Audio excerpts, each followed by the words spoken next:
delivering smiles all around the professional careers. Reach us to reach them. இனி எடப்பாடி தேவையில்லை என்று அதிமுக அதாவது பாஜக நினைக்குது. இனி அதிமுகவுடைய அந்த எடப்பாடி ரோல் முடிந்து விட்டது. ஆனால் இன்னைக்கு எப்படி போயிடுச்சு? இன்னைக்கு கட்சியே எடப்பாடி கை விழுந்து போயிடுத்ததை நான் பார்க்குறேன். இப்போ கட்சி கையில் இல்லை, கட்டுப்பாட்டில் இல்லை. இப்போ இன்னைக்கு இருக்கின்ற 3 பேர் முக்கியமான நபர்கள். ஒன்று சிவி சண்முகம், இன்னொன்று எஸ்பி வேலுமணி, இன்னொன்று விஜயபாஸ்கர். 3 பேரும் நீ நினைக்கிற மாதிரி சாதாரண ஆட்கள் இல்லை. செங்கோட்டையன் வந்து இவருடைய பேட்ச் தான். இவங்கெல்லாம் ஒன்றா இருந்தவங்க. செங்கோட்டையன் விரட்டி அடிக்கப்படும் போதே அது கூடாதுன்னு சொன்னவர் எஸ்பி வேலுமணி. இன்னைக்கு நீங்க சொன்ன மாதிரி பால் ஊத்துற ஸ்டேஜில் இருக்கு. பால் ஊற்ற வேண்டியதுதான் பாக்கி. அதை யார் வந்து ஊத்துறாங்க அப்படின்னு தான் முக்கியம். தேர்தல் முடிவு வந்துருச்சு. ஆட்சி அமைப்பதற்கு முன்பாக லீமாராவ்ஸ்ட்ட பேட்டி கேட்குறாங்க. லீமாராவ்ஸ் என்ன சொல்றாரு? நாங்கள் பேசிக்கிட்டு இருக்கோம், அது நல்ல விஷயம் நடக்கும். திமுக பற்றி அவங்க பேசல. தாவேகாவோட கூட்டணி வச்சு ஆட்சி அமைக்கிற மாதிரிலாம் பேசினாங்க. சிவி சண்முகம் வீட்டுக்கு ஏன் போறாருன்னா இப்போதைக்கு சிவி சண்முகம் தான் அவருக்கு தேவை. இன்னும் சொல்ல போனா இவர்கள் 30 பேர் உள்ள வந்துட்டாங்கன்னா இவங்க ஆட்களே உள்ள விட மாட்டாங்க. இவர்களுக்கு நல்லா தெரியும் எப்படி விஜய கட்டுப்பாட்டில் எடுக்கணும். அனுபவசாலியங்க, பல வருஷம் அரசியல் இருக்கிறாங்க. அவர்களுக்கு எப்படி ஹேண்டில் பண்றதுன்னு தெரியும். அப்ப இந்த மாதிரி ஒரு சூழல் வந்தால் அது கிட்டத்தட்ட தாவேகா ஒரு மினி அதிமுகவா மாறும். ஆகாயம் நேயர்களுக்கு வணக்கம். நான் உங்கள் அஷ்ரஃப். இன்று நம்மோடு இருப்பது புதும்படம் ஹலீம் அவர்கள். வணக்கம். அதிமுக வந்துட்டு ஏகப்பட்ட துண்டுகளாகி நாம பார்த்துருக்கோம். ஆனால் புதுசாக கடைசி 2 துண்டுங்கிற மாதிரி எடப்பாடி அவர்களுடைய அணி, சிவி சண்முகத்தினுடைய அணி அப்படின்னு சொல்லி ஆல்மோஸ்ட் அவங்க அஃபிஷியலாக அனௌன்ஸ் பண்ணிட்டாங்க. நாங்கள் வெளியேற போகிறோன்ற மாதிரியான ஒரு நிலைகள்லாம் இருக்குல்ல, என்ன பின்னணி முடிஞ்சது? ஏற்கனவே உடைந்த அதிமுக தான். அதை காப்பாற்றுறதுக்கு தான் ஒரு பெரிய பாடுபட்டார் எடப்பாடி. அது 2ஆ உடைந்து 4ஆ உடைந்து இன்னைக்கு சுக்குநூறாக இருக்கிறது. 2வது, இப்படி உடைந்து விடக்கூடாது என்று தான் அவர்கள் தொடர்ந்து பாஜக சொன்ன எல்லா நிர்பந்தங்களையும் ஏற்றுக்கொண்டு அவர்கள் கடந்த 2017 கிட்டத்தட்ட ஒரு 8 வருடமாக படாத பாடுபட்டாங்க. ஓபிஎஸ் உடைய இழப்பு, அதுலேருந்து பிரிஞ்சு போனது. அதுக்கப்புறம் பார்த்தீங்கன்னா ஆட்சியை காப்பாற்றிக்க பாஜக தான் எங்களுக்கு உதவி செய்தது என்று சொன்னது. 2021 பாஜகவோடு சேர்ந்து தேர்தலை சந்தித்தது. அதுக்கப்புறம் மனம் மாறி வேண்டாம் நாங்கள் தனியாகவே விட்டுருங்க அப்படின்னு வெளியே வந்தது. 2024 தனியாக பாராளுமன்ற தேர்தலை சந்தித்தது. மீண்டும் இல்லை உங்களை விட முடியாது அப்படின்னு சொல்லிட்டு 2020 சட்டமன்ற தேர்தலில் அவங்களோட சேர்ந்து கொண்டது. எல்லாமே அவர்களுடைய கட்டுப்பாட்டில் அதிமுக இல்லை. அதாவது அதிமுக தலைவர்களின் கட்டுப்பாட்டில் அதிமுக இல்லை. அப்படிதான் பார்த்தோம். கட்சி சின்னத்தை சேர்க்கிறதா அல்லது நீதிமன்றம் போறது, தேர்தல் ஆணையத்தை சந்திக்கிறது. இப்போதைக்கு கட்சி சின்னத்தை யார் வச்சிருக்காங்க, பல்வேறு சிக்கல். அதையும் தாண்டி அவர்கள் 2021 75 இடம் வெற்றி பெற்றது ஒரு பெரிய விஷயமா பேசப்பட்டது. 10 தோல்வி என்றாலும் கூட கட்சியை காப்பாற்றுறதே பெரிய விஷயம்தான். 2024 அஃப்கோர்ஸ் பாராளுமன்ற தேர்தலில் பெரும் தோல்வி. அப்போ பாஜக என்ன சொன்னாங்க, தனியாக நின்றதுனால தான் சொல்லி திருப்பி சேர்ந்தாங்க. இப்பொழுதுமே 47 இடங்களில் தனியாக அதிமுக வெற்றி பெற்றிருக்கிறார். இவ்வளவு கஷ்டத்திலையும் 88 லட்சம் வாக்குகள் அவங்களுக்கு விழுந்திருக்கு. அதெல்லாம் சரிதான். ஆனால் இனி அதிமுகவை சேர்த்து கொண்டு போவது என்பது தேவையில்லை என்று பாஜக நினைக்குதோன்னு நான் நினைக்கிறேன். காரணம், இனி அதிமுக வைத்து இங்கு ஆட்சி பிடிக்க முடியாது. அந்த இது முடிஞ்சது, அந்த கேட் க்ளோஸ் ஆயிடுச்சு. இப்போ விஜய்ங்கிற ஒரு 3ஆம் சக்தி அது எப்படி வந்துச்சு, ஏன் வந்துச்சு சொல்லி நம்ம நிறைய பேசிட்டோம். இன்னைக்கு ஆட்சியை பிடித்திருக்கிறாங்க. ஆனால் பாஜகவுடைய விருப்பமாக இன்னைக்கு விஜயுடைய ஆட்சி இல்லை. பாஜகவுடைய பி டீமாக இருக்கலாம், சி டீமாக இருக்கலாம், அல்லது பாஜகவால் உருவாக்கப்பட்டவர் என்றெல்லாம் பேசுகின்ற விஷயத்துக்குள்ள நம்ம இப்போ போகல. ஆனால் இப்பொழுது இருக்கின்ற தாவேகா ஆட்சி திமுகவுடைய அனுசரணையோடு தான் இருக்கு. அதில் நீங்கள் மறுக்க மாட்டீங்கன்னு நினைக்கிறேன். அவருடைய கூட்டணி கட்சியான 8 வேட்பாளர்களுடைய அந்த ஆதரவோடு தான் அந்த கட்சி நிற்கிது. இப்போ அந்த ஆட்சி நிற்கிது. இந்த கட்டத்தில் ஏன் உடையணும்? இதுவரைக்கும் உடையாத அதிமுக ஏன் உடையணும்? இந்த கேள்வி. அதுவும் சரிபாதியா உடையாம அது எப்படி 30 பேர் அந்த பக்கம், இந்த பக்கம் 17 பேர், கரெக்டா 3ல் 2 பங்கு உடையணும். 31 பேர் ஆதரவு கொடுத்தவங்க 37 பேர் 31 இருக்கக்கூடாதா அல்லது 29 இருக்கக்கூடாதா அப்படிங்கிற கேள்வி. அப்ப இந்த கேள்விக்கு என்ன பதில் நான் நினைக்கிறேன்னா, இப்போ இந்த ஆட்சி வந்ததுக்கு அப்புறம் ஒரு பெரிய சர்ச்சை வந்தது. என்ன, நேரு ஸ்டேடியத்தில் வந்தே மாதரம் பாடலை வச்சு ஆரம்பிச்சாங்க. இந்தியாவிலேயே மேற்கு வங்காளத்தில் கூட அவர்கள் ஆட்சியை இப்போ பிடிச்சாங்க, அங்கே கூட வந்தே மாதரம் பாடப்படலைன்னு சொன்னாங்க. அப்போ அது ஒரு பெரிய சர்ச்சை. காரணம், இந்த வந்தே மாதரம் பாடல் என்பது தமிழ்நாட்டில் இப்போ நேற்று சர்ச்சை இல்லை. நமக்கும் ஆர்.என். ரவிக்கும், அதாவது திமுகவுக்கும் ஆர்.என். ரவிக்கு என்ன பஞ்சாயத்து ஓடிச்சு? ஆர்.என். ரவி ஏன் சட்டமன்றத்தை விட்டு வெளியேறினாரு? இந்த பாடலைத்தான் கை காமிச்சாங்க. அப்போ இது ஒரு மிகப்பெரிய சர்ச்சை. இப்போ விஜய் வந்து இந்த கட்டுப்பாட்டில் இருக்கிறார் என்கிற இந்த பேச்சு வந்துச்சு. ஏனென்றால் இப்போ விஜய்க்கு என்ன நெருக்கடினா, இந்த 8 பேரும் எவ்வளோ நாளைக்கு ஆதரவு கொடுப்பாங்க? இந்த ஆட்சி நிலைப்பதற்கு இப்போ நீங்கள் ஃப்ளோர் டெஸ்ட் இருக்குது. 13ஆம் தேதி ஆளுநர் வந்து கெடு வச்சிருக்கார். சும்மா 1 வாரம் 2 வாரம்லாம் கொடுக்கல, 3 நாள் தான் கொடுத்தார். ஏன்னா அவருக்கு என்னன்னா இவங்களுக்கு 3 நாள் கொடுத்தா போதும், ஆட்சி கவிழ்ந்துடும் அப்படின்னு கூட நினைக்கலாம். ஏன்னா அவருடைய ஆசை என்பது தமிழ்நாட்டில் ஆளுநர் ஆட்சி கொண்டு வரணும் அப்படிங்கிறது தான் பாஜகவுடைய ஆசை. அப்போ அந்த ஆசைக்கு குறுக்கே என்னெல்லாம் இருக்கோ அதெல்லாம் உடைக்கணும்னு நினைக்கிறாங்க. அப்போ இந்த 13ஆம் தேதி ஃப்ளோர் டெஸ்ட்டில் இந்த 8 பேரும் ஆதரவு கொடுக்கக்கூடாது என்று பாஜக நினைக்குது. அதற்கு தடையாக இருப்பது என்னன்னா, இந்த வந்தே மாதரம் பாடலை திருப்பி சட்டமன்றத்தில் ஆரம்பித்து விட்டாங்கன்னா இவங்க ஆட்டோமேட்டிக்காக வெளியே போயிடுவாங்க. இதே நேரத்தில் இந்த ஆட்சி தொடரணுமா அப்படின்னு என்றால் அவர்களுக்கு இதை தாண்டி தனக்கு பிடித்தவர்கள் ஆதரவோடு ஆட்சி இருக்கணும். அதுக்கு தான் இன்றைக்கி அதிமுகவிலிருந்து மீண்டும் ஒரு பிளவை பாஜக ஏற்படுத்தியிருக்குன்னு நான் பார்க்குறேன். கண்டிப்பாக சொல்ல நீங்கள் கூட கேட்கலாம், எங்க அதிமுக உடைஞ்சதுக்கு பாஜக என்னங்க பண்ணும்? அப்போ விஜய் உடைய நிலைமைக்கு திமுக தான் காரணம், விஜய் ஆட்சி அமைக்காததுக்கு திமுக தான் காரணம் அப்படின்லாம் பேசுனீங்கல்ல. அப்போ அதே திமுக தான் இன்றைக்கி 8 பேர் அனுப்பிச்சாங்க, அதை பேச மாட்டேன்றீங்க. அப்போ இந்த 30 பேரும் எப்படி வர்றாங்க? நமக்கு தெரியும், கட்சி தாவல் சட்டத்தில் 3ல் 2 மடங்கு வெளியே வந்தால் அவருடைய பதவி பறிக்கப்படாது. ஒரு காலத்தில் வந்து 3ல் 1 பங்கு இருந்தது. அதுக்கப்புறம் தான் பாராளுமன்றத்தில் சட்டத்தை திருத்தினாங்க. அது 3ல் 1 பங்குனா ரொம்ப டேஞ்சர், யாருனாலும் செஞ்சிருவாங்கன்னு 3ல் 2 மடங்கு கொண்டு வந்தாங்க. இப்போ என்ன காரணம் சொன்னாங்க சி.வி. சண்முகம்? அதிமுகவும் திமுகவும் சேர்ந்து ஆட்சி அமைக்கிறதா பேச்சு வந்தது, அது எங்களுக்கு உடன்பாடு இல்லை. அப்படி வந்து விட்டால் அது அதிமுகவிற்கு திமுக செய்த துரோகம் அப்படிங்கிற ஒரு பேச்சு வந்தது. அதிமுகவே திமுக செஞ்ச துரோகம் தானே? ஆமா, அப்படி பார்த்தா. இன்னொன்று சொன்னாங்க, அதனால தெரிஞ்சுக்கங்க. இன்னொன்று, திமுகவும் அதிமுகவும் சேர்ந்து ஆட்சி அமைத்தால் தொல் திருமாவளவனை முதல்வராக்கலாம். இதை வந்து தொல் திருமாவளவனே ஒரு சமிக்கையா சொன்னதை நம்ம பார்த்தோம். ஆமா, ஏன் லேட் ஆச்சுங்கிறது இன்னைக்கு சொல்லியிருக்காருங்க. தமிழ்நாட்டில் வந்து ஒரு தலித் சமூகத்தை சார்ந்தவர் முதல்வராவது என்பது கனவுதான் அப்படிங்கிற வார்த்தையை பயன்படுத்திருக்காரு. அது கிட்டத்தட்ட இதோட தவறு இல்லைன்னு கூட நினைக்கிறேன். காரணம், நீங்க நினைக்கிறீங்க திமுக அதிமுக சேர்ந்து ஆட்சி அமைத்தால் துரோகம், அது எப்படி சேர முடியும்? ஜோதிமணி சொன்ன மாதிரி எதிரிக்கு எதிரி நண்பராக இருக்கலாம், எதிரி எப்படி சேருவாங்க அப்படிலாம் இருக்கலாம். பட் கால சூழ்நிலை உங்களுக்கு வந்து தமிழ்நாட்டில் ஒரு ஆளுநர் ஆட்சி வரக்கூடாது, நேரடியாக அமித்ஷா ஆட்சி வந்துவிடக்கூடாது என்று திராவிட கட்சிகள் நினைப்பதில் ஒன்றும் தவறு இல்லை. இன்னும் சொல்ல போனால் ஒரு தலித் சமூகத்தை சார்ந்தவரை முதல்வராக்கினால் நல்ல விஷயம்தான். அது வந்து தமிழ்நாட்டில் நடக்கவே இல்லை, காலங்காலமாக நடக்கலை. இப்போ அதுக்கான வாய்ப்பை செய்தால் என்ன தப்பு இருக்குது அப்படிங்கிறது கேட்டாங்க. எடப்பாடி ஒத்துக்கல அப்படிங்கிற செய்தியெல்லாம் வந்தது. சரி, இப்போ விஜயோடைய ஆட்சி வந்து விட்டது, நம்ம அதை இன்னும் பேச முடியாது. இப்போ நீங்கள் சொல்கிற காரணத்தை ஏற்றுக்க முடியல. என்னென்றால் ஆட்சிக்கு முன்னாடி நீங்கள் சொல்லியிருந்தீங்கன்னா அது ஒரு ரீசன். ஆட்சிக்கு வந்தாச்சு, இங்கேருந்து ஒரு 8 பேர் போய் ஆதரவு கொடுத்துட்டாங்க, அவரும் எல்லா தலைவர்களையும் போய் பார்க்க தொடங்கி விட்டார். இப்போ சொல்கிறீங்க இதுக்குத்தான் நாங்கள் பிரிகிறோம் அப்படின்னு சொல்கிறீங்க. ஆனால் முதல் நாள் சட்டமன்றத்திலே நீங்கள் வந்து என்ன செஞ்சிட்டீங்க? உங்கள் செய்தியை தனியாக லெட்டர் கொடுத்தீங்க, தற்காலிக சபாநாயகராக இருந்த கருப்பையாளர்கிட்ட போய் லெட்டர் கொடுத்தீங்க, இதெல்லாம் செஞ்சீங்க. இது என்ன காரணம் நான் நினைக்கிறேன்னா, இனி எடப்பாடி தேவையில்லை என்று அதிமுக, அதாவது பாஜக நினைக்குது. இனி அதிமுகவுடைய அந்த எடப்பாடி ரோல் முடிந்து விட்டது, இனிமே நமக்கு அதிமுக இருந்தா என்ன உடைந்தா என்ன அப்படிலாம் பார்க்குறாங்க. ஒரு காலத்தில் வந்து அண்ணாமலையை சேர்த்து கொண்டால் நாங்கள் ஆதரவு கொடுக்க மாட்டோம் என்று சொன்னதாலா செய்தி வந்தது. அதுக்கு அதெல்லாம் காரணம் கருதி தான் நீனார் நாகேந்திரனை தலைவராக கொண்டு வந்தாங்கலாம் சொல்லப்பட்டது. அதை பாஜகவில் இருந்த பலரும் மறுக்கலை, அதிமுகவில் இருந்த பலரும் மறுக்கலை. ஆனால் இன்னைக்கு எப்படி போயிடுச்சு? இன்னைக்கு 10 தோல்வி 11 தோல்வியாக மாறினதுக்கப்புறம் இன்னைக்கு கட்சியே எடப்பாடி கை விழுந்து போயிடுத்ததை நான் பார்க்குறேன். இப்போ கட்சி கையில் இல்லை, கட்டுப்பாட்டில் இல்லை. இப்போ இன்னைக்கு இருக்கின்ற 3 பேர் முக்கியமான நபர்கள். ஒன்று சி.வி. சண்முகம், இன்னொன்று எஸ்.பி. வேலுமணி, இன்னொன்று விஜயபாஸ்கர். 3 பேரும் நீ நினைக்கிற மாதிரி சாதாரண ஆட்கள் இல்லை. உதாரணமாக சொல்ல போனால் எந்த ஆட்சி வந்தாலும் அவர்கள் சட்டமன்ற வேட்பாளர்களாக ஜெயிச்சாங்க. எஸ்.பி. வேலுமணி இது வரைக்கும் தோக்கவே இல்லைங்க. கோயம்புத்தூரில் அவர் பகுதியில் அதிமுக ஆட்சியில் இருந்தாலும் திமுக ஆட்சியில் இருந்தாலும் அவர் தான் எம்எல்ஏ இருக்கார். இதே மாதிரி தான் விஜயபாஸ்கர். நீங்க புதுக்கோட்டையில் அங்க 2 அமைச்சர்கள் இருக்காங்க. புதுக்கோட்டையில் ஆலங்குடி தொகுதி அமைச்சர் இருக்காரு, புதுக்கோட்டை அமைச்சர் இருக்காரு. ஆனால் விராலிமலை தொகுதி என்பது எழுதப்படாத சட்டம் அது விஜயபாஸ்கருக்கு தான் அப்படிங்கிறது இன்னைக்கு வரைக்கும் ப்ரூவ் ஆகிட்டு இருக்கு. அதே மாதிரி தான் சி.வி. சண்முகம். அவர் சி.வி. சண்முகம் எம்எல்ஏவாக இருப்பார், இல்லைன்னா எம்பியாக இருப்பார், இல்லை அமைச்சராக இருப்பார். இப்படி இப்போ இந்த 3 பேருமே 3 விதமான சமூகத்தை சார்ந்தவர்கள், புரிந்து கொள்ளணும். அவர் கவுண்டர் சமூகம், இவர் வன்னியர் சமூகம், இவர் முக்குளத்தூர் சமூகம். 3 முக்கியமான சமூகம் தமிழ்நாட்டில் ஐடென்டிஃபை பண்ணக்கூடிய சமூகம். இதெல்லாத்தையும் நீங்கள் கணக்கு பண்ணி பாருங்க. நீங்கள் ரொம்ப இந்த கணக்கை, அரசியல் கணக்கை நீங்கள் ரொம்ப எளிதாலாம் கடக்க முடியாது. 3 சமூகத்தை சார்ந்தவர்கள். அப்போ இவர்களை இன்னைக்கு பாஜக கையாளுதா? ஆனால் இன்னைக்கு சொல்லியிருக்காங்க நாங்கள் இந்தியா கூட்டிட்டு வெளியே வந்துட்டோன்னு.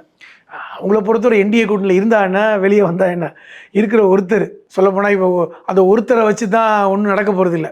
அப்போ இந்த 3 பேரும் ஒருவேளை இந்த 30 எம்எல்ஏக்களும் விஜய் கட்சியை தாவேகாவை ஆதரித்தால் இந்த 8 பேருடைய தேவை இல்லை. திமுகவுடைய நிர்பந்தம் அங்கே வேலை செய்ய போகிறதில்லை. இப்போ ஏன் நான் அதை பார்க்குறேன்னா, வந்தே மாதரம் பாடலுக்கே இவ்வளவு எதிர்ப்பு தெரிவிப்பவர்கள் அடுத்து மும்மொழி கொள்கைக்கு விடுவாங்களா? வாய்ப்பே இல்லை. வாய்ப்பே இல்லை. கண்டிப்பாக மும்மொழி கொள்கை வரும்.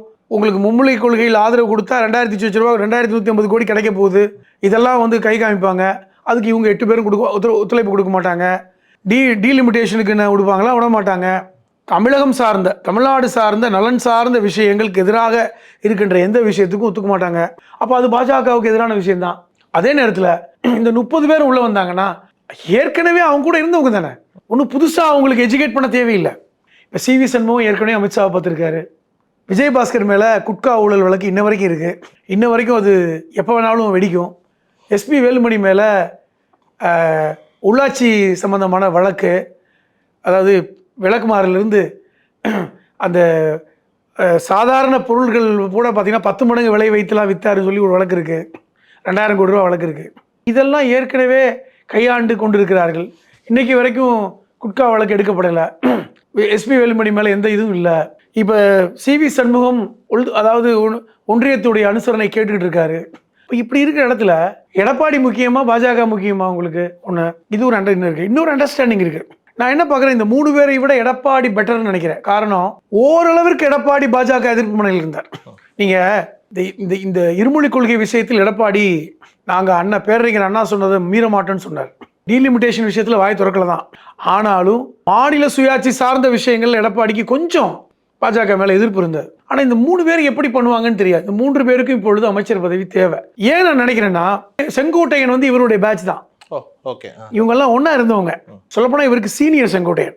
அதிமுகலேருந்து விரட்டி அடிக்கப்பட்ட ஒருத்தர் எடப்பாடியால் விரட்டி அடிக்கப்பட்டார். செங்கோட்டையன் விரட்டி அடிக்கப்படும் போதே அது கூடாதுன்னு சொன்னவர் எஸ்பி வேலுமணி. ஏன்னா அவங்களாம் ரொம்ப நண்பர்கள். அப்போ இன்னைக்கு செங்கோட்டையனோட தொடர்பில் இருக்காங்க. என்ன சொல்லியிருப்பார் செங்கோட்டையன்? நீங்கள் அப்படியே கொத்தா வந்துருங்க, உங்கள் 5-6 பேருக்கு நான் மினிஸ்டர் பதவி வாங்கி கொடுத்துடலாம். அதே சட்டத்துறை இன்னைக்கு நான் ஆள் போடலை, ஹெல்த் மினிஸ்டராக ஆள் போடலை, இது மாதிரி உள்ளாட்சித்துறைக்கு ஆள் போடலை, ஏற்கனவே பொதுப்பணித்துறையில் செங்கோட்டையன் இருக்கார். இப்போ நம்மெல்லாம் சேர்ந்து ஒரு சீனியர்ஸ் உள்ளே வரும்போது நம்ம ஆட்சி தானே. இப்போ விஜய் அவர்கள் பொறுத்தவரை ஆட்சிக்கு புதிது. அவர் வந்து ஊழல் நடக்கக்கூடாதுன்னு நினைக்கலாம், அல்லது வந்து ஒரு பவர் சென்டர் தான், அதெல்லாம் சரிதான், அதெல்லாம் பேசுவதுக்கு எளிதான விஷயந்தான். இப்படி சொன்ன ஜெயலலிதாவே ஊழல் தான் சிறைக்கு போனார். நீ அதையும் பார்க்கணும். அப்போ இப்படிப்பட்ட இவர்கள் உள்ளே வந்து விட்டால் காட்சி மாறத்தனை செய்யும். நான் அதான் பார்க்குறேன். கிட்டத்தட்ட இப்போ அதிமுகவுடைய இறுதி காலத்தில் இருக்குதுன்னு அதிமுக பார்க்குறேன். அதில் இன்னும் பாடையில் ஏற்றிட்டாங்க, அடக்கம் பண்ணலை. பால் ஊற்றுற ஸ்டேஜில் தான் அதிமுக இருக்கு. இதை மறுக்கிறதுக்கு இல்லைங்க. எம்ஜிஆரால் ஆரம்பிக்கப்பட்ட அதிமுக புரட்சித் தலைவி ஜெயலலிதாவால் வார்த்தெடுக்கப்பட்டு ஒரு அதிகாரமிக்க இடத்துல நகர்ந்த காட்சியெல்லாம் பார்த்தோம். லேடியா மோடியான்னு சொல்லக்கூடிய அந்த காலகட்டம்லாம் இன்னைக்கு கனவு வரலாறாக போய்விட்டது. இன்னைக்கு நீங்கள் சொன்ன மாதிரி பால் ஊற்றுற ஸ்டேஜில் இருக்குது. பால் ஊற்ற வேண்டியதுதான் பாக்கி. அதை யார் வந்து ஊற்றுறாங்க அப்படின்னு தான் முக்கியம். இல்லை மோடியே வந்து ஊற்றுறாரா, இல்லை இவங்களே ஊற்றிக்கிறாங்களா? ஆனால் நடுவில் வந்துட்டு இந்த லீமா ரோஸும் எடப்பாடியும் சந்திச்சுக்கிறாங்க, பேசிக்கிறான்ற மாதிரியான ஒரு செய்தி வந்துகிட்டே இருக்கு. இப்போ இவங்களுக்கு வந்துட்டு ஒரு முக்கியத்துவம் கொடுக்கறதே ஆச்சரியமா இருக்கு. எதுக்கு இவ்வளோ முக்கியத்துவம் வந்துட்டு லீமா ரோஸ் கொடுக்குறீங்க? லீமா ரோஸ் குடும்பம் என்பது லாட்டரி குடும்பம் தான், எல்லாருக்கும் தெரியும். பெரும் பணக்கார குடும்பம். இன்னைக்கும் பாருங்களேன், 3 பேரும் 3 கட்சியில் இருக்காங்க. அம்மா வந்து அதிமுக, மருமகன் தாவேகா, மகன் பாண்டிச்சேரியில் இருக்காரு. 3 பேருமே 3 விதமாக தான் பேசுவாங்க. சொல்லப்போனால் ஆதவர்ஜுன கூட அவருடைய மச்சான் வந்து வேற மாதிரி தான் பேசுவார். இதெல்லாம் உண்மை கிடையாது. அதில் புரிஞ்சுக்குங்க, உண்மை கிடையாது. சாட்டர்டே நைட் எல்லாம் ஒன்றா தான் இருக்கும். எல்லாருக்கும் சாட்டர்டே நைட் பார்ட்டிக்கு போகிறது மாதிரி தான் அதெல்லாம் நடக்கும். இப்போ என்னன்னா, நீங்கள் தேர்தல் முடிவு வந்துருச்சு, ஆட்சி அமைப்பதற்கு முன்பாக லீமா ரோஸ்கிட்ட பேட்டி கேட்குறாங்க.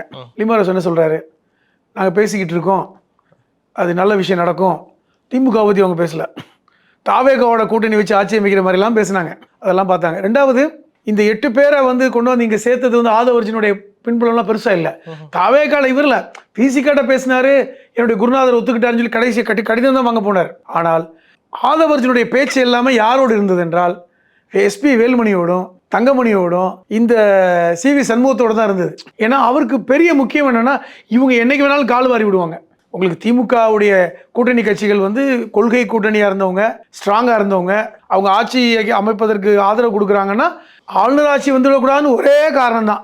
இப்போ நிபந்தனையோடு உள்ளே வந்திருந்தாங்கன்னா விஷயம் வேற. இப்போ நிபந்தனையற்ற ஒரு ஆதரவு என்றாலே என்னைக்கு வேணாலும் வெளியே போயிடுவாங்கன்னு அர்த்தம். பேரலாக வந்து ஒரு ஸ்டாண்ட் பையில் இங்கே பேச்சுவார்த்தை நடந்து கொண்டே இருந்தது. அதுதான் இன்னைக்கு முடிஞ்சிருக்கு. இந்த ஆதவ அர்ஜுனா, எஸ்பி வேலுமணி, இந்த சிவி சண்முகம், விஜயபாஸ்கர் பேச்சு என்பது தான் இன்னைக்கு முடிந்து 30 பேரை தனியாக கொண்டு வந்திருக்கிறார். இன்னைக்கு அவங்க தைரியமாக விஜய் எப்படி நீ பார்த்தா தெரியும். விஜய் முகத்தில் இப்போ கலக்கம் கிடையாது. முதல்வர் விஜய் அவர்களுடைய அந்த நடவடிக்கையை பார்த்தா தெரியும். அவர் இப்போ நீங்கள் ஸ்டாலின் அவர்களை சந்திப்பது, வைகோ அவர்களை சந்திப்பது, இந்த கட்சி கூட்டணி கட்சி தலைவர்கள் எல்லாம் சந்திப்பது, இதெல்லாம் புதுசாக தெரியும். இது வரைக்கும் இல்லை தான். ஏன்னா ஒரு காலத்தில் வந்து இந்த மாதிரி சந்திப்பு பேரறிஞர் அண்ணா, காமராஜர் காலத்தில் தான் நடந்தது. பேரறிஞர் அண்ணா அவர்கள் முதல்வராக பதவியேற்றுடன் முதலில் சென்று நட்பு பாராட்டியது, ஆசி வாங்கியது காமராஜர் வீட்டில். 2 பேர் எதிர்த்து துருவம். அதுக்கப்புறம் அந்த காட்சி கிடையாது. எம்ஜிஆர் காலத்தில் கூட கலைஞர் அவர்களுக்கும் எம்ஜிஆருக்கும் நட்பு இருந்தது. அதாவது என்னுடைய அண்ணன் தான் கலைஞர், ஸ்டாலின் போன்றவர்கள் எல்லாம் எம்ஜிஆரை பெரியப்பான்னு சொல்லுவாங்க. எம்ஜிஆர் மூத்தவர் தான், அப்படி சொன்ன காலம் இருந்தது. ஆனால் அதுக்கப்புறம் ஜெயலலிதா காலத்துலலாம் கட்சிக்காரங்க வந்து சொந்தக்காரங்களை கல்யாணத்துக்கு கூட கூப்பிடுறது கொலாடி சண்டை மாதிரி தான் இருந்தது. அண்ணன் அதிமுக இருப்பான், தம்பி திமுக இருப்பான், தம்பியை கூப்பிடுறது இல்லை. 2 பேரும் எதிரெதிராக வணக்கம் சொன்னால் அவனோட கட்சி பதவி முடிஞ்சிடும். இப்படி இருந்த காலம்.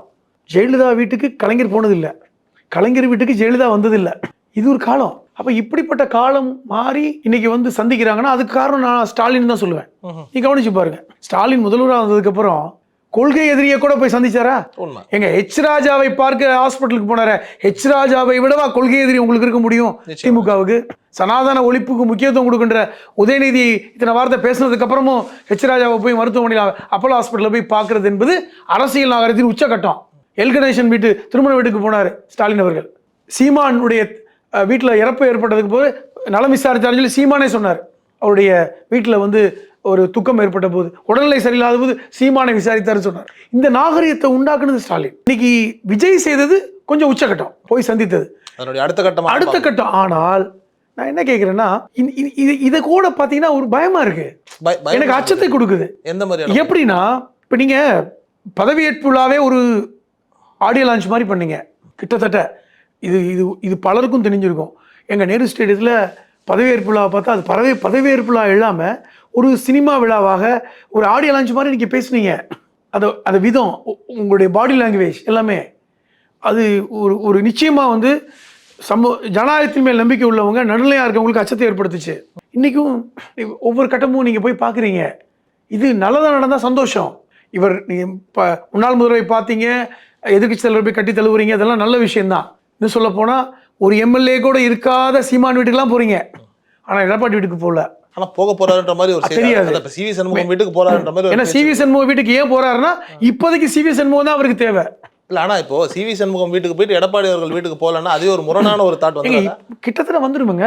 சிவி சண்முகம் வீட்டுக்கு போறாரு, எஸ்பி வேலுமணி வீட்டுக்கு போறாரு, தெரியுங்க சிவி சண்முகம் வீட்டுக்கு போவார். அப்போ அதுவே வந்து கிட்டத்தட்ட 30 எம்எல்ஏக்கள் தாவேகாவுக்கு ஆதரவு மனநிலைங்கிற இடத்துக்கு நகருது. எடப்பாடி வீட்டுக்கு போகலைன்னா நம்ம ஒரு முடிவுக்கு வந்துடலாம். எப்படின்னா, எடப்பாடிக்கு சங்கு தான். இந்த வார்த்தையை கூட பயன்படுத்துறதை நான் வந்து அருவருப்பாக தான் நினைக்கிறேன். கிட்டத்தட்ட அப்படி சொன்னாதான் பார்க்கிறவர்களுக்கு புரியுங்கிறதுக்காக சொல்றேன். அவர் நீண்ட காலம் வாழட்டும். உண்மைதான். அந்த பால் ஊத்துறவர் வந்துட்டு விஜய் தான் அப்படின்னு எடுத்துக்கலாம். அதிமுக அப்படித்தானே இருக்கு. இப்போ வந்து ஆட்சி நிலைக்கணும். இப்போதைக்கு புஷ்அப் தான் கொடுத்துருக்காங்க, ஸ்டார்ட் பண்றதுக்கு உதவி பண்ணியிருக்காங்க. லாங் ரன்னுக்கு இவங்க உதவி பண்ண மாட்டாங்கன்னு விஜய்க்கு தெரியுது. அதை லாங் ரன்னு கொண்டு போக ஒத்துழைக்க மாட்டாங்கன்னு ஏன் நினைக்கிறாரு? பாஜகவுடைய திட்டங்களை நம்ம செயல்படுத்த முடியாதுன்னு தெரியுது.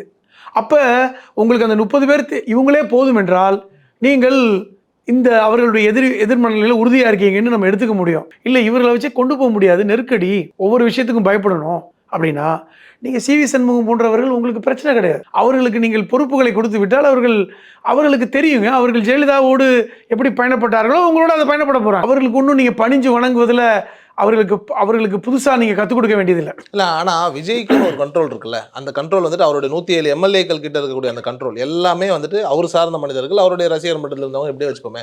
செங்கோட்டையன் அவர்களும் விஜய் அவர்களை நடத்துகிற விதத்தை பார்க்கும்போது நல்லாவே தெரியுது இது எல்லாமே அந்த ஒற்றை மனிதனை சுற்றி தான் நடக்குது. வரக்கூடிய இந்த 30 பேரும் வந்து விஜய் அவர்கள் சொல்கிறத கேட்பாங்கன்ற ஒரு சூழல் இருக்கா? பாருங்களேன், இப்போ வந்து விஜய் என்ன மாதிரியான ஒரு அரசியலை முன்னெடுத்தார்? சட்டமன்ற உறுப்பினர்களை கட்டி தழுவினார், புரோன்றாரு, ஒரு அந்த டிஸ்டன்ஸ் கீப்பப் பண்ணலை. சொல்லப்போனால் சட்டமன்றத்திலே வந்து கிட்டத்தட்ட வந்து எம்எல்ஏக்கள் போய் பதவி பிரமாணம் எடுத்துக்கொண்டு கட்டி தழுவுறதுக்கெல்லாம் அந்த காட்சியெலாம் பார்க்க முடியாது. எந்த முதல்வரும் அனுமதிக்க மாட்டாங்க. இதுக்கு முன்னாடி நடந்த மாதிரி அப்போ அனுமதிச்சாரு. இது தொடருமா அப்படிங்கிறது ஒரு கேள்வி இருக்கு. என்னன்னா, ரெண்டாவது, இப்போ நீங்க செங்கோட்டையனை பாருங்க. செங்கோட்டையன் பதவி இருக்கும்போது விஜய் எந்திரிச்சு நின்றார். அவரோட சேர்ந்து பாவம் ராகுல் காந்தி எந்திரிச்சு நின்றார். அவருக்கு அந்த வேலை மட்டும் தான் நடந்தது, அவருக்கு வேற ஒன்றும் வேலை நடக்கல. பதவி பிரமாணம் எடுத்து வந்தவரை ராகுல் காந்தி யாருன்னு அவங்களுக்கு தெரியாத மாதிரி நடந்துக்கிட்டாங்க. பாவம் ராகுல் காந்தி வந்து புதுசு ஊருக்குன்னு. அப்படிப்பட்ட ஒரு சூழலை பார்த்தோம். செங்கோட்டையன் பதவி ஏற்கிறார், இவர் எந்திரிச்சு நிற்கிறார். ஆனால் செங்கோட்டையன் என்ன நடந்தார்? வந்து வளைந்து வணங்கினாரா? இது எந்த காட்சியை நமக்கு வந்து ஞாபகப்படுத்துச்சு? இது ஏற்கனவே ஜெயலலிதா காலத்து ஸ்டைலா? அப்ப செங்கோட்டையன் ஜெயலலிதா காலத்து ஸ்டைலுக்கு வராரா? அப்ப வர்ற 30 பேர் அதே மாதிரி 30 பேரும் அதே போன்று முதுகு வளைந்து வருவார்கள்.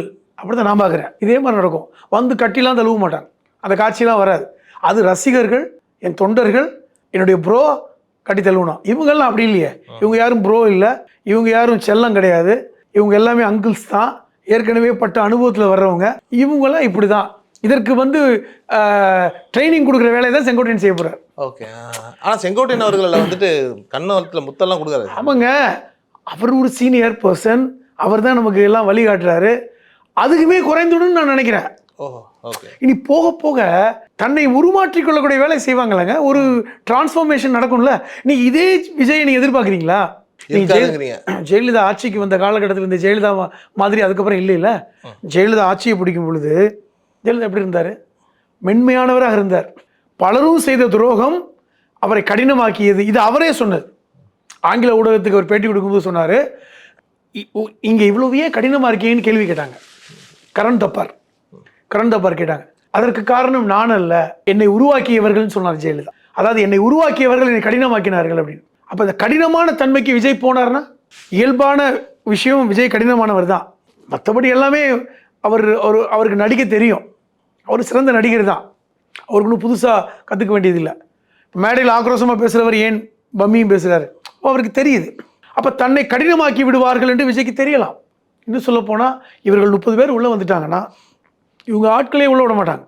இவர்களுக்கு நல்லா தெரியும் எப்படி விஜயை கட்டுப்பாட்டில் எடுக்கணும்னு. அனுபவசாலிங்க, பல வருஷம் அரசியலில் இருக்கிறாங்க, அவர்களுக்கு எப்படி ஹேண்டில் பண்ணுறதுன்னு தெரியும். அப்போ இந்த மாதிரி ஒரு சூழல் வந்தால் அது கிட்டத்தட்ட தாவேக்கா ஒரு மினி அதிமுகவாக மாறும். அப்படி தானே கணிக்க முடியும். இந்த பக்கம் அழிந்து கொண்டே இந்த பக்கம் தாவேக்கா ஒரு புதிய அதிமுகவாக மலரும். அப்போ இது சின்ன கட்சியாக போயிடும். எதிர்காலம் என்பது திமுக வர்சஸ் தாவேக்காவாக மாறும். அதற்கான வாய்ப்புகள் நிறைய இருக்குது. ஏன்னா இளைய சமூகம் வந்து விஜய்க்கு ஆதரிக்கிறாங்க, பிறக்கிற குழந்தை கூட ஆதரிக்கிறான்னு சொல்கிறாங்க. ஏன்னா இவர் ஸ்டேட்மெண்ட் எல்லாமே குட்டீஸ் அப்படின்ட்டு கேட்குறாரு, பேபிஸ்ன்னு கூப்பிட்றாரு.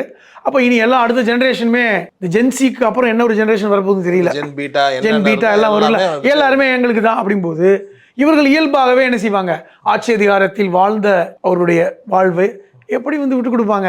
இடையில 5 வருஷம் இல்லாததே எவ்வளோ கஷ்டமாக இருக்கும். அதனால அவர்கள் உள்ள வரத்தை நினைப்பாங்க. இப்போ விஜய் எவ்வளோ கட்டுப்படுத்த முடியும்? ஒரு லெவல் தாங்க கட்டுப்படுத்த முடியும். ஆட்சி அதிகாரம் எந்திரம் என்பது வேறு. இன்னைக்கு நீங்கள் உட்காந்து பார்ப்பீங்க, ஒன்றுனா பார்க்க போகிறீங்க. ஒவ்வொரு விஷயத்தையும் நகர்த்துவதற்கு உங்களுக்கு அனுபவசாலிகள் தேவைப்படுவாங்க. நீங்கள் வந்து வெளியே பேசுறதுக்கு வேணால் எழுதி கொடுத்து பேசலாம். ஆனால் ஆட்சி எந்திரங்களில் நிர்வாகத்தில் இருக்கும்போது உங்களுக்கு அனுபவசாலிகள் இப்போ உதவி தேவைப்படும். இவர்கள் என்ன அனுபவத்தை உங்களுக்கு கற்றுக் கொடுப்பாங்க? செங்கோட்டையன் போன்றவர்கள், சிவி சண்முகம் போன்றவர்கள் என்ன அனுபவத்தை விஜய்க்கு சொல்லுவாங்க? அவர்கள் என்ன கற்றிருந்தார்களோ அதை கற்றுக் கொடுக்க முடியும். அப்போ அதை கற்றுக்கொள்ளும் பொழுது இவர்கள் என்ன செய்வார்? இவர் அதுக்கேற்றால் போல தன்னை மாற்றிக்கொள்வார். ஏற்கனவே அவர் வந்து டிஸ்டன்ஸ் கீப் பண்ண நினைப்பார். எழுதி வச்சுக்கிங்க, அவர் எந்த மீடியாவையும் இனிமேல் சந்திக்க மாட்டார். மோடி மாதிரியான ஒரு அரசியலை தான் செய்வார்னு பலரும் சொல்கிறோம். அதான் அவருக்கு நல்லதுன்னு நினைக்கிறார். அப்போ ஜெயலலிதா மாதிரியும் இருக்க மாட்டார், ஆனால் ஜெயலலிதாவாக இருப்பார். எம்ஜிஆர் மாதிரியும் இருக்க மாட்டார், ஆனால் எம்ஜிஆராக இருப்பார். இப்படி தான் புரிஞ்சிக்க முடியும். ஆக மொத்தம் ஒரு விஜயா இருப்பார். ஆமாம், ஆக மொத்தத்தில் உண்மையான விஜயா இருக்க போகிறார். அதுதான் உண்மையான விஜய் இந்த மக்கள் பார்க்க போகிறாங்க. அதான் முக்கியம். எல்லாரும் சொல்கிறாங்கல்ல, ஜெயலலிதா எம்ஜிஆர், அவர்களுக்குள்ள அந்த குணத்தை மட்டும் காமிக்கிறார் ஒழிய அவர் உண்மையான விஜயாக இருந்தால் மக்களுக்கு புரிஞ்சுவிடும் அப்படிங்கிறது தான். ஆக மொத்தத்தில் விஜயோட எரா ஸ்டார்ட் ஆகிருக்கு, அதில் மாற்றம் இல்லை. இது ஒரு டிரான்ஸ்ஃபர்மேஷன் நடந்திருக்கு.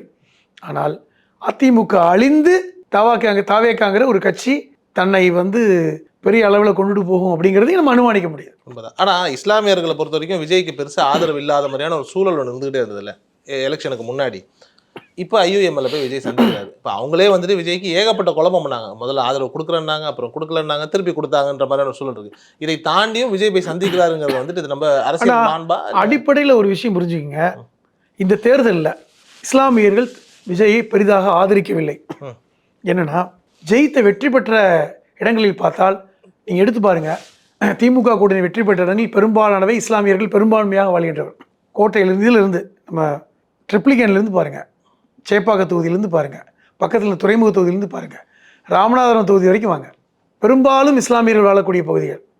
தஞ்சாவூர் பகுதியை பாருங்க, நாகப்பட்டினம் வாங்க, பாபநாசம் பாருங்கள், வாணியம்பாடி பாருங்கள், ஆம்பூர் பாருங்கள், சிதம்பரம் பாருங்கள்.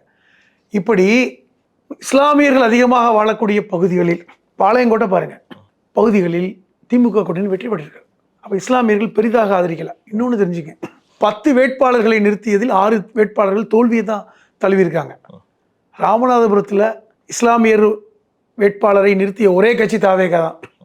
திமுகவில் திமுகவிலோ அல்லது பாஜகவிலோ வேட்பாளராக நின்றவர் இஸ்லாமியர் அல்ல.